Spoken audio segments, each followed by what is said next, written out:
করোনার কিট সংকটের কথা স্বীকার করলেন স্বাস্থ্যমন্ত্রী। ভ্যাকসিন এলে আগেই বাংলাদেশকে দেবে চীন।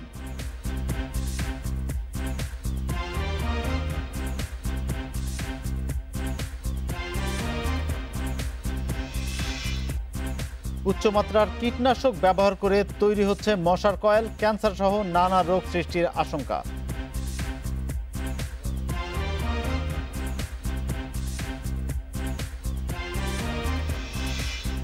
10 আগস্ট পর্যন্ত পানির বাড়তি বিল নেওয়া যাবে না, ঢাকা ওয়াসার সিদ্ধান্তের উপর নিষেধাজ্ঞা হাইকোর্টের।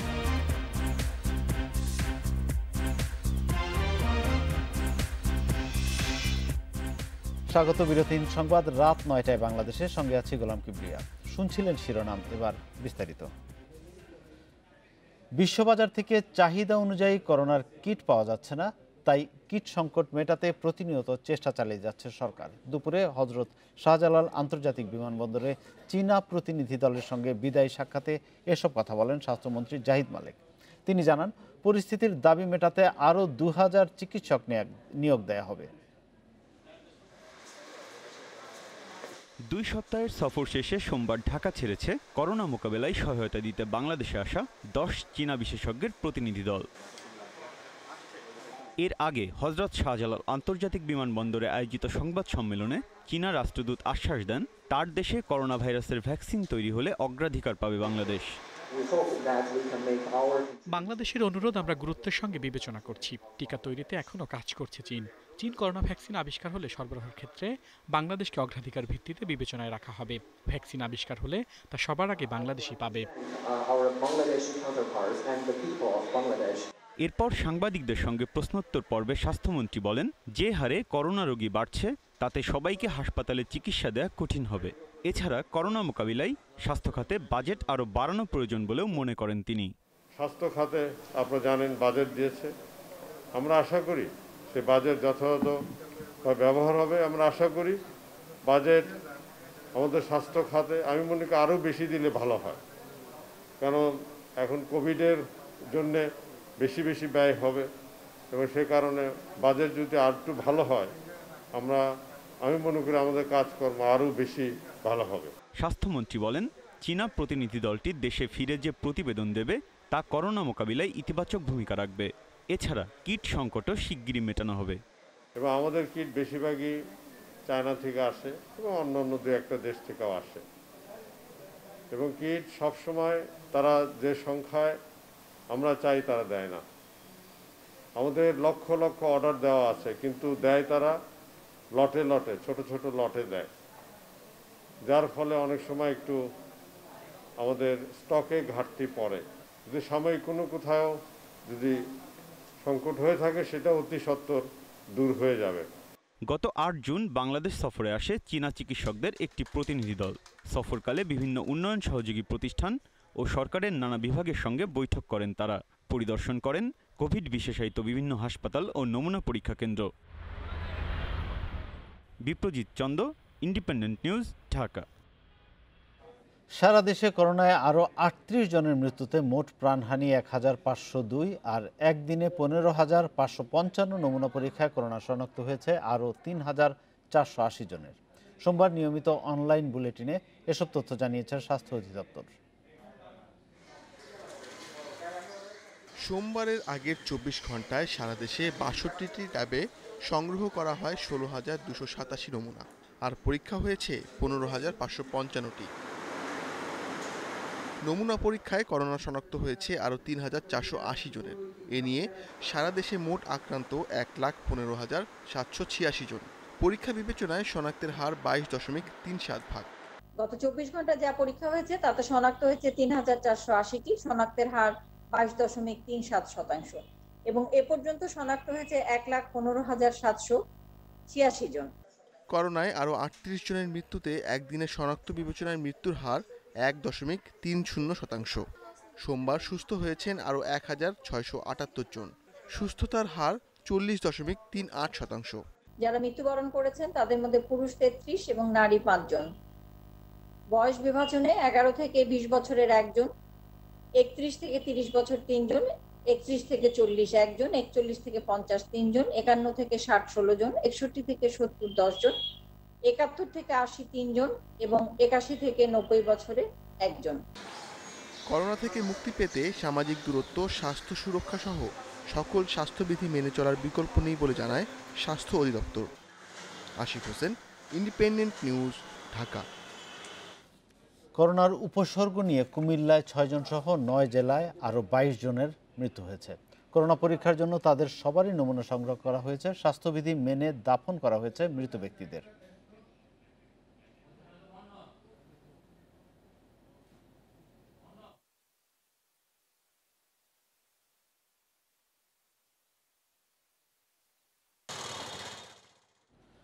করোনামুক্ত হয়েছেন মুক্তিযুদ্ধ বিষয়ক মন্ত্রী আ.ক.ম মোজাম্মেল হক। বিকেলে ঢাকার সম্মিলিত সামরিক হাসপাতাল সিএমএইচ ছেড়ে বাসায় ফেরেন তিনি। এর আগে গত 12 জুন আ.ক.ম মোজাম্মেল হক এবং তার স্ত্রী লায়লা আরজুমান্ত বানুর করোনা শনাক্ত হয়। পরে দুজনেই চিকিৎসার জন্য ঢাকা সিএমএইচে ভর্তি হন। এক পর্যায়ে শ্বাসকষ্ট শুরু হলে তাদের আইসিইউতে স্থানান্তর করা হয়। মোজাম্মেল হক করোনামুক্ত হলেও তার স্ত্রী এখনও ঢাকা সিএমএইচের আইসিইউতে চিকিৎসা নিচ্ছেন। মুক্তিযুদ্ধ বিষয়ক মন্ত্রীর একান্ত সচিব হাবিবুর রহমানও করোনা আক্রান্ত।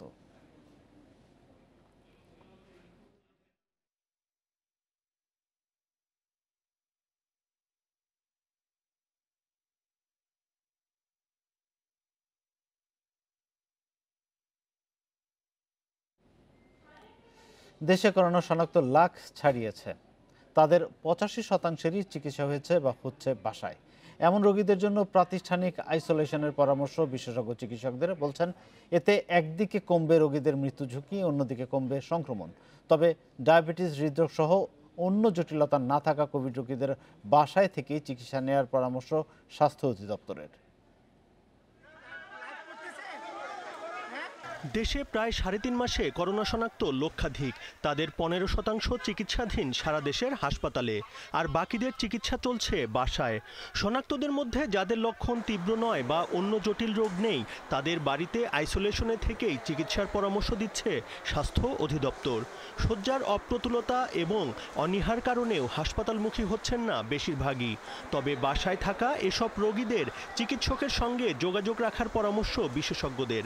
অবশ্য এমন রোগীদের জন্য প্রাতিষ্ঠানিক আইসোলেশনের পক্ষে মত তাদের।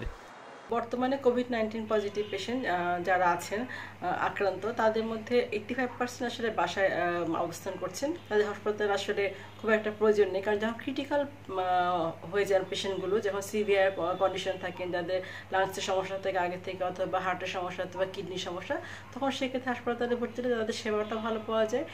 বাংলাদেশের প্রেক্ষাপটে আইসোলেশনের বাড়িতে থেকে আইসোলেশনে রাখার ঝুঁকি আছে। এটা পরিবারের মধ্যে সংক্রমণের ঝুঁকি যেমন বাড়াবে, আবার রোগী যে কোনো সময়ে তার প্রয়োজনে যে সুবিধাগুলি পাওয়ার কথা, অক্সিজেন, তারপরে অক্সিজেন মাস্ক, তারপরে নেজাল ক্যানুলা যেগুলির মাধ্যমে অক্সিজেন দেয়, এগুলি বাড়িতে সম্ভব না। সুতরাং বেটার হলো সবসময় যে হসপিটাল আইসোলেশন। দেশে প্রথম করোনা শনাক্ত হয় 8ই মার্চ। এরপর দীর্ঘ সময়েও পর্যাপ্ত সংখ্যক আইসোলেশন সেন্টার স্থাপন করা সম্ভব হয়নি। দেশে প্রতিনিয়ত শনাক্ত ও মৃত্যুর সংখ্যা বাড়তে থাকায় দেরি না করে এখনই জায়গা নির্দিষ্ট করে এ ধরনের সেন্টার খোলার পরামর্শ বিশেষজ্ঞ চিকিৎসকের। যে কোনো খোলা জায়গায়, স্টেডিয়ামে, অথবা এখন স্কুল, কলেজ, ইউনিভার্সিটি বন্ধ, সেই সমস্ত জায়গায় আমরা তাড়াতাড়ি যত শীঘ্র সম্ভব জরুরি ভিত্তিতে আমাদের কোয়ারেন্টাইন, ইনস্টিটিউশনাল কোয়ারেন্টাইন কিন্তু এস্টাবলিশ করতে পারি। হাসপাতালগুলোতে শয্যা সংখ্যা বাড়ানোর চেষ্টা চলছে বলে জানিয়েছে স্বাস্থ্য অধিদপ্তর। দেশে গত বৃহস্পতিবার পর্যন্ত সুস্থ হয়েছেন 40,164 জন করোনা আক্রান্ত। শনাক্ত বিবেচনায় সুস্থতার হার 39.26%। Buddhadeb Kundu, Independent news, Dhaka. চট্টগ্রাম, কুমিল্লা, বগুড়া এবং নারায়ণগঞ্জ সহ 10 জেলার রেড জোনে ঢিলেঢালাভাবে চলছে লকডাউন। স্বেচ্ছাসেবক, জনপ্রতিনিধি এবং প্রশাসনের উদ্যোগ থাকার পরও নানা অজুহাতে ঘরের বাইরে বের হচ্ছেন অনেকে। চট্টগ্রামের রেড জোন উত্তর কাট্টলিতে বেশিরভাগ সময়ই অবাধে চলাচল করছে লোকজন। গ্রিন এবং ইয়েলো জোনেও মানুষের অবাধ চলাফেরা চলছে।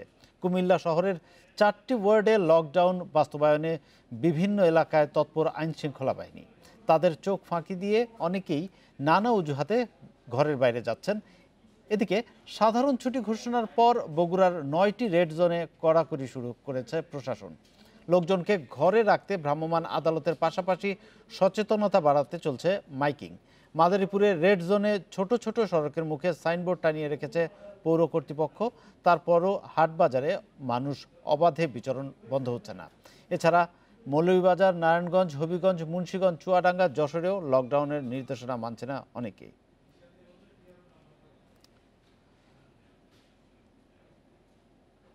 করোনা মোকাবেলায় রেড জোনে যেসব বিধিনিষেধ দেওয়া হয়েছে তা কঠোরভাবে মানার আহ্বান জানিয়েছেন ওবায়দুল কাদের। পাশাপাশি স্বাস্থ্য সুরক্ষায় ফেসবুকের প্রেসক্রিপশন অনুসরণের বিপদের কথাও তুলে ধরেন তিনি। এছাড়া বিএনপির ত্রাণ দেয়ায় বাধার অভিযোগের জবাবে তিনি বলেন, সুনির্দিষ্ট তথ্য প্রমাণ দিলে এ বিষয়ে ব্যবস্থা নেবে আওয়ামী লীগ। করোনার উচ্চ ঝুঁকি বিবেচনায় 10 জেলার রেড জোনে সাধারণ ছুটি ঘোষণা করেছে সরকার।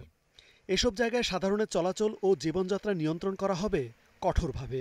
পরিস্থিতি মোকাবিলায় প্রশাসনের নির্দেশনা মেনে চলার আহ্বান জানিয়েছেন আওয়ামী লীগ সাধারণ সম্পাদক। পাশাপাশি ঢাকা সফররত চীনা বিশেষজ্ঞ দল নানা সীমাবদ্ধতার পরও চিকিৎসক স্বাস্থ্যকর্মীদের প্রশংসা করেছেন বলেও জানান তিনি। নানান সীমাবদ্ধতা সত্ত্বেও চিকিৎসক এবং স্বাস্থ্যকর্মীদের দায়িত্ব পালনে প্রশংসা করেছেন। নমুনা পরীক্ষা কম হচ্ছে বলে তারা মত প্রকাশ করার পাশাপাশি জনগণের সচেতনতার অভাবের কথাও তুলে ধরেছে। বিএনপিকে ত্রাণ কাজে বাধা দিচ্ছে আওয়ামী লীগ। বিএনপি মহাসচিবের এমন অভিযোগের জবাবে ওবায়দুল কাদের বলেন, সুনির্দিষ্ট তথ্য প্রমাণ দিলে এ বিষয়ে ব্যবস্থা নেওয়া হবে। কোথায় কে বাধা দিয়েছে আপনারা স্পষ্ট করে বলুন, তথ্য প্রমাণ দিন। অভিযোগ সত্য হলে আমরা খতিয়ে দেখব এবং অবশ্যই ব্যবস্থা নেব।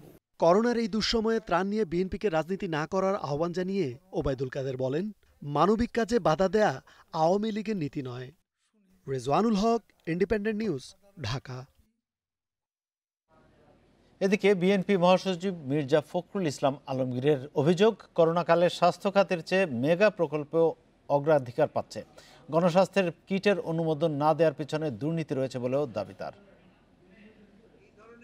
প্যান্ডেমিককে যদি আপনার মোকাবেলা করতে হয়, সবার আগে যে জিনিসটা দরকার হচ্ছে সঠিক তথ্য।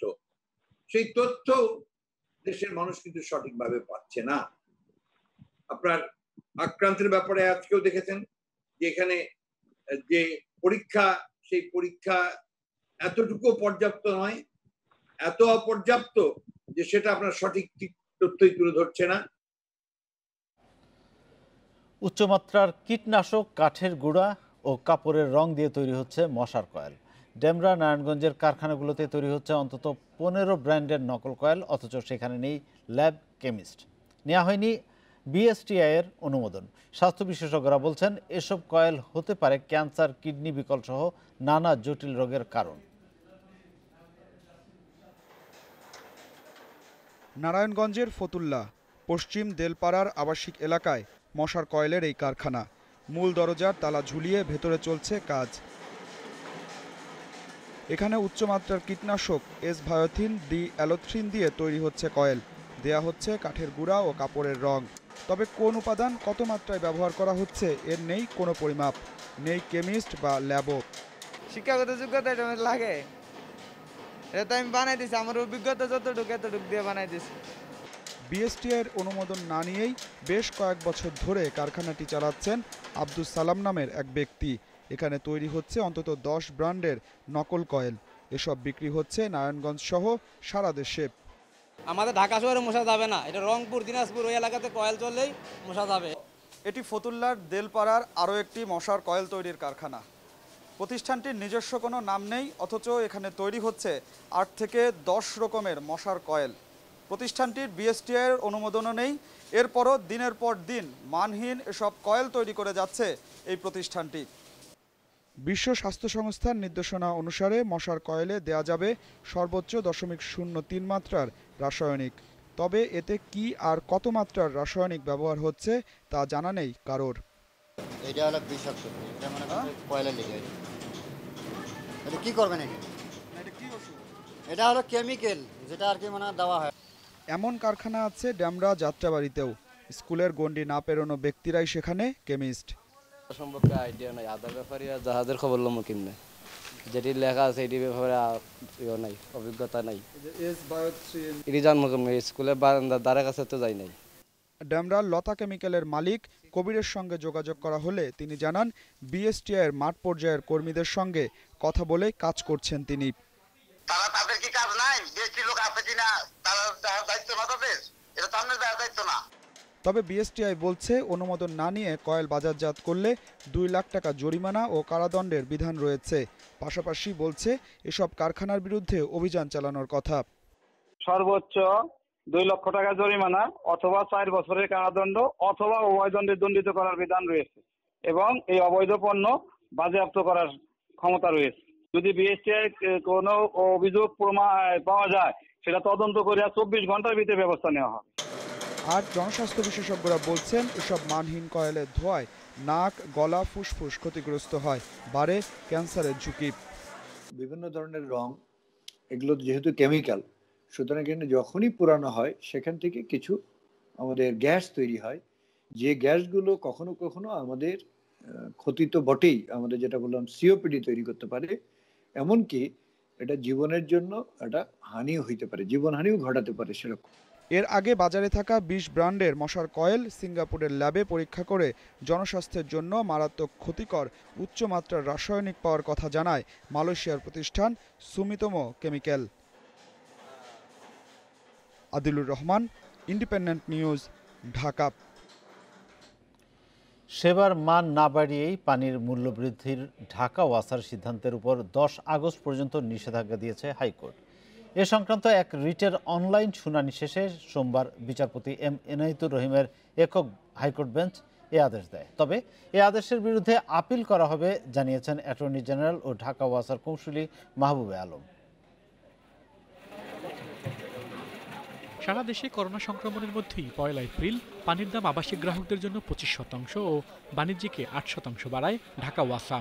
এই সিদ্ধান্তের বিরুদ্ধে 15 জুন হাইকোর্টে রিট করেন আইনজীবী মোহাম্মদ তানভীর আহমেদ। 17 জন রিটের শুনানির পর সোমবার হাইকোর্ট ঢাকা ওয়াসার সিদ্ধান্তের উপর নিষেধাজ্ঞা দেয়। রিটকারী আইনজীবী জানান বাড়তি দামের সিদ্ধান্ত কোর্ট স্থগিত করেনি, নিষেধাজ্ঞা দিয়েছে। করোনা মহামারীর মধ্যে বাড়তি যে দাম ধরা হয়েছে তাতে 10 আগস্ট পর্যন্ত নিষেধাজ্ঞা দেওয়া হয়েছে। ফলে গ্রাহকদের কাছ থেকে পানির বাড়তি দাম আর নিতে পারবে না সংস্থাটি। গত 1 এপ্রিল ওয়াসা কর্তৃপক্ষ তাদের যে নির্ধারিত বিল তার 25 ভাগ তারা বাড়িয়েছিল নির্ধারিত বিলের। তো আমি এটার উপর সংক্ষুব্ধ হয়ে জনস্বার্থে একটা রিট ফাইল করি মাননীয় বিচারপতি এম এনায়েতুর রহিমের বেঞ্চে, ভার্চুয়াল বেঞ্চে। সেখানে আজকে পূর্ণাঙ্গ শুনানির পরে মাননীয় বিচারপতি ওয়াসা কর্তৃপক্ষের যে বর্ধিত 25 ভাগ বিল সেটার উপর নিষেধাজ্ঞা জারি করেছে। ঢাকা ওয়াসার ব্যবস্থাপনা পরিচালক তাকসিমে খান জানান হাইকোর্টের নিষেধাজ্ঞা তারা পালন করবেন, তবে আদেশের বিরুদ্ধে সুপ্রিম কোর্টে আপিল করা হবে বলে জানান অ্যাটর্নি জেনারেল মাহবুবে আলম। কোর্টের যেটা রায় হয়েছে আমার এর উপরে কোনো মন্তব্য নেই, আমরা তো হাইকোর্টের রায় অবশ্যই পালন করব, যে কয়দিন পর্যন্ত এটাকে করেছে আমরা তাই করবো। হাইকোর্ট আজকে নিষেধাজ্ঞা দিয়েছেন যাতে এই বিল কার্যকরী না করা যায়। তো এই অর্ডারের বিরুদ্ধে আমরা আপিল বিভাগে ওয়াসার পক্ষ থেকে পিটিশন ফাইল করছি। এবছরের 1 এপ্রিল থেকে ঢাকা ওয়াসা আবাসিকে প্রতি 1000 লিটার পানির দাম 11 টাকা 57 পয়সা থেকে বাড়িয়ে 14 টাকা 46 পয়সা ধার্য করে। আর বাণিজ্যিক সংযোগে 1000 লিটার পানির দাম 37 টাকা 4 পয়সা থেকে বাড়িয়ে করা হয় 40 টাকা। এর আগে গত বছরের সেপ্টেম্বরেও সংস্থাটি আবাসিক গ্রাহকের পানির দাম বাড়ায় প্রায় 10%। আল আমিন হোসেন, ইন্ডিপেন্ডেন্ট নিউজ, ঢাকা। রাজধানীর দক্ষিণখানে ব্যবসায়ী হেলাল উদ্দিন হত্যা মামলার প্রধান আসামি চার্লস রূপম সরকারকে গ্রেপ্তার করেছে গোয়েন্দা পুলিশ। রোববার রাতে গাবতলী থেকে গ্রেপ্তার করা হয় তাকে। সকালে ডিএমপির মিডিয়া সেন্টারে সংবাদ সম্মেলনে ডিবির অতিরিক্ত কমিশনার আব্দুল বাতেন জানান রূপম সরকারের কাছ থেকে হত্যাকাণ্ডে ব্যবহৃত ধারালো অস্ত্র এবং নগদ 7,000 টাকা উদ্ধার করা হয়েছে। তিনি জানান পূর্ব পরিচিত হেলালের কাছে অনেক টাকা পয়সা আছে, এ ধারণা থেকেই খুন করা হয় তাকে। ফটোস্ট্যাট মেশিন কিনতে যাওয়ার জন্য রূপম সরকারের হেলালকে তার বাসায় আসতে বলেছিলেন। পরে চায়ের সঙ্গে ঘুমের ওষুধ মিশিয়ে খাইয়ে অচেতন করার পর গলায় তার পেঁচিয়ে হত্যা করা হয় হেলালকে। মরদেহ 3 টুকরো করে বস্তায় ভরে ফেলে দেওয়া হয় বিভিন্ন জায়গায়। এ ঘটনায় রূপমের স্ত্রী এবং শাশুড়িকে আগেই গ্রেপ্তার করে ডিবি।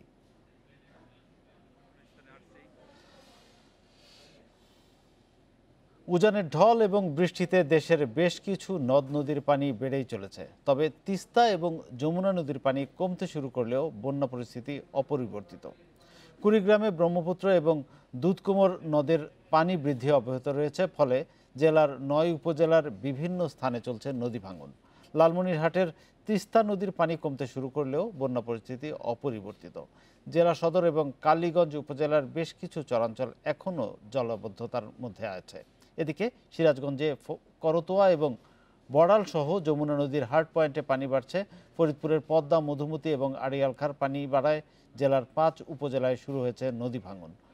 এদিকে কক্সবাজারে কমেছে বৃষ্টি ও পাহাড়ি ঢল, তবে চকরিয়া, পেকুয়া এবং রামুতে জলাবদ্ধতায় দুর্ভোগ বেড়েছে।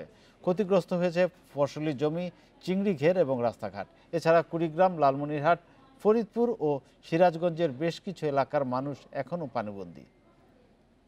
গাছ গাছলা সব নদীর জবানেছে, শক্তি নেই কাটি নিবে, এমন ভাবে কাঁচার ধরে পানি ৪-৫ দিন ধরে অনেক বেশি থাকার কারণে নদীর ধারে যে সমস্ত বাড়ি ছিল ৫০ থেকে ৬০টা বাড়ি ভেঙে গেছে। চলা ফিরা আমাকে থাকাও কষ্ট দিচ্ছে, সব বিষয় আমার কষ্ট। এই ১০ কেজি চাল এ খায়া কি হবে? আমরা চাই নদী ভাঙন বন্ধ করা। এক দশক পর আবারও কন্টেইনার পরিবহনের বৈশ্বিক বাণিজ্যে লাল সবুজ পতাকা নিয়ে সমুদ্রে নামছে বাংলাদেশি জাহাজ। কর্ণফুলী গ্রুপের মালিকানায় মঙ্গলবার চট্টগ্রাম বন্দর থেকে বাণিজ্যিক যাত্রা শুরু করছে এমভি সাবেরা নামের জাহাজটি। ১ মাসের মধ্যে নামবে আরেকটি। বাংলাদেশের পতাকাবাহী এই জাহাজ শিপিং খাতে দেশের ভাবমূর্তি উজ্জ্বল করবে বলে মত সংশ্লিষ্টদের।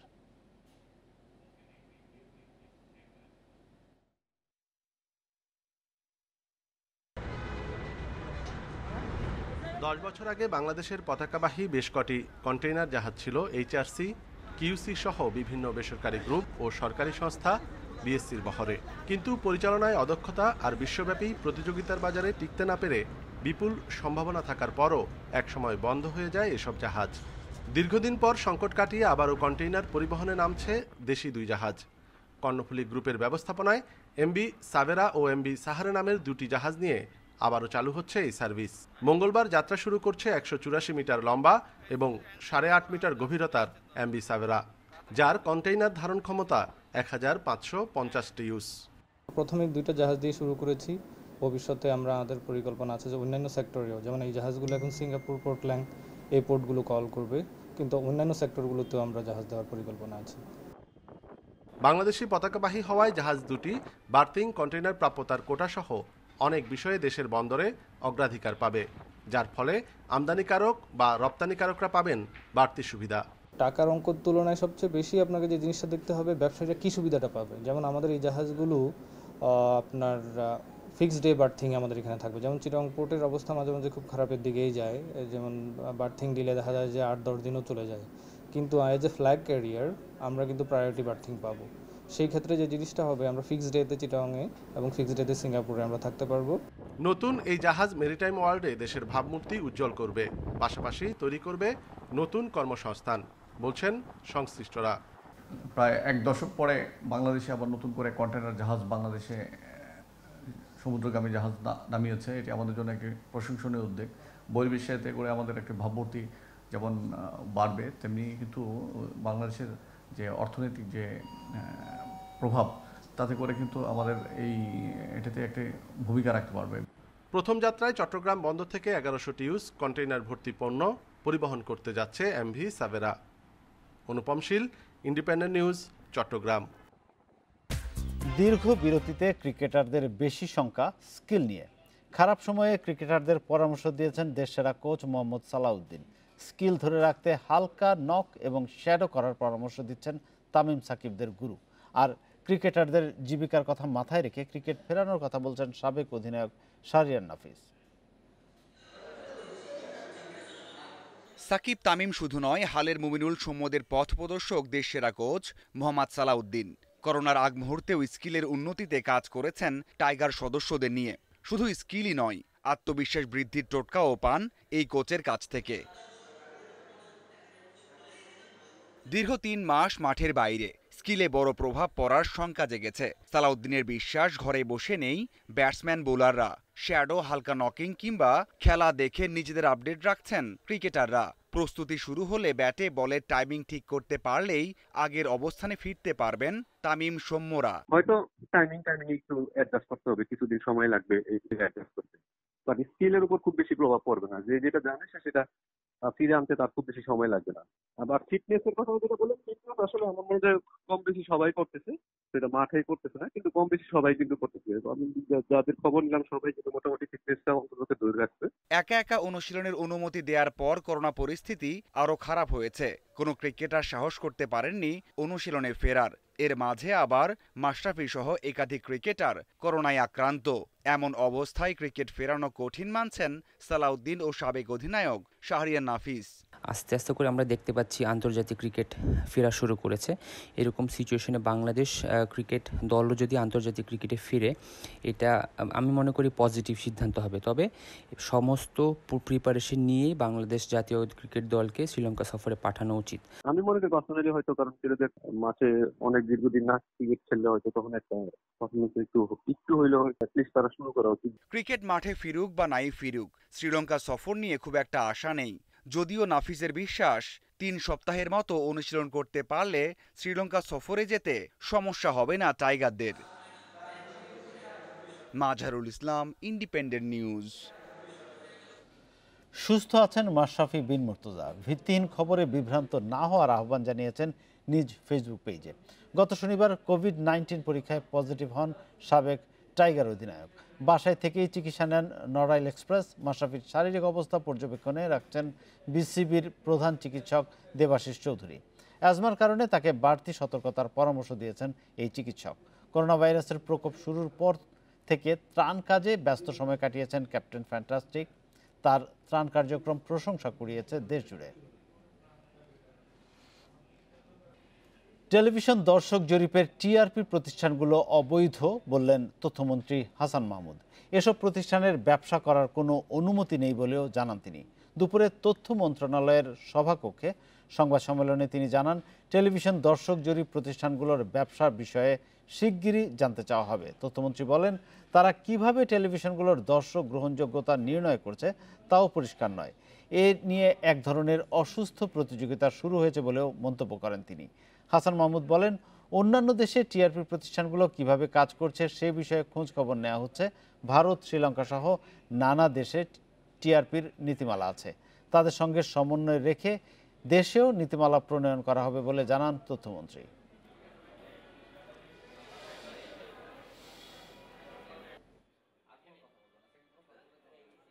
এখন কে কাকে টিআরপি দেয় সরকার কিছু জানে না, এবং টিআরপি যারা করছে তারা প্রত্যেকে অনুমতি নিয়েছে, সেটি অনেকের প্রশ্ন।